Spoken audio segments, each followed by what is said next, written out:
I'm really excited to share this story with you because over the past 4 years, iProspect and Under Armour have been kind of growing up and evolving together.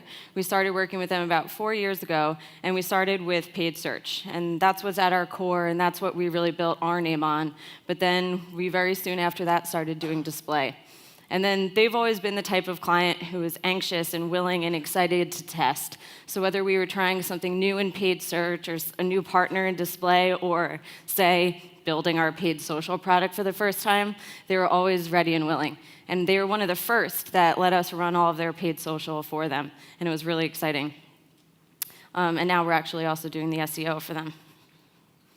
So they came to us with a challenge, and they said that they wanted to be where their audience is, but they wanted to do it in a way that they could still make it profitable.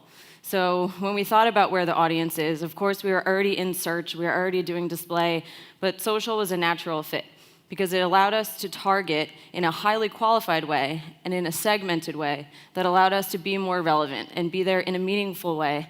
And then, of course, because of the way that paid social is evolving and allowing us to really drive performance and drive conversions, we were able to also meet the second half of that challenge and make sure that we were also being profitable.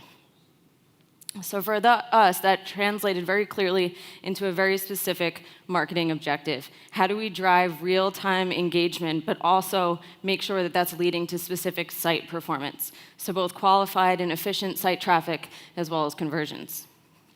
So our approach was to bring content and commerce together. And the content for Under Armour really comes from their partnerships and those athletes that they sponsor. So what we did was we worked with them to kind of put together a calendar and get an understanding of everything that they're doing with those athletes and really amplify that. So we have two really relevant, really timely examples. The one Jack actually just referenced, it's with Jordan Spieth, and they sponsored him, and he ended up taking it all, which was amazing for Under Armour. But leading up to it, we wanted to comment in relative real time about what was going on in the Masters. But we also wanted to feature the product line that was associated with this athlete and provide the opportunity to convert. So throughout the whole time leading up to it, we were commenting on what's going on, also featuring the products and trying to drive conversions. And ultimately, we succeeded. We built up so much engagement that the engagement rates were 4 times what we were seeing in the vertical average at the time. And we also drove a cost per click to the website that was 4 times more efficient than what they were seeing in non-brand search. Not to mention, as Jack mentioned, the fact that the polo completely sold out. So we were able to achieve that engagement metric, but also the conversion one. The other example is Stephen Curry. So, as many of you probably know, he was recently named this year's NBA MVP. So Under Armour was sponsoring him, but so were a lot of other brands. So there was an additional challenge here where we wanted to make sure that we had Under Armour really stand out.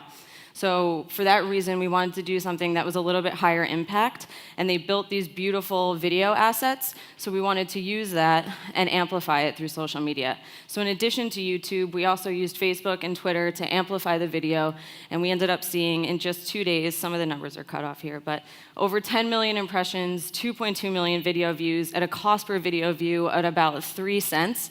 Yes, 3 cents cost per video view.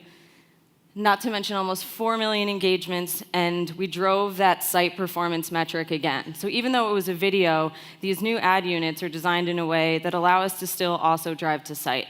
So after they completed the video, we were hitting them with a strong call to action. They drove to site, and the basketball page became number 2 on UnderArmour.com, second only to the homepage, which was pretty amazing. And then, of course, the MVP t-shirt became the number 2 product, which was second only to the Stephen Curry sneaker, which makes sense.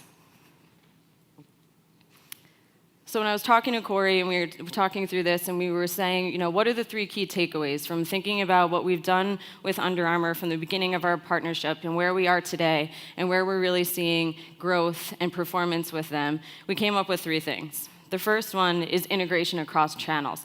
It's absolutely crucial. So we've been doing paid search with them for a while, so we took learnings about the landing pages that convert best and the messaging and the calls to action that really perform, and we incorporated that in all of our social plans. And we really feel like that's what led to those efficient CPCs and things like that. The second one is audience segmentation.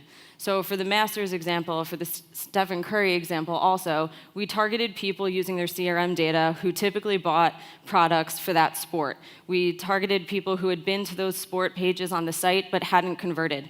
We also targeted people based on what they were talking about in real time. We built out these sub-segments of their larger target audience because that allowed us to provide the types of content that were more relevant to those sub-segments, which is what leads to the performance, not to mention the fact that it helps us identify efficiencies.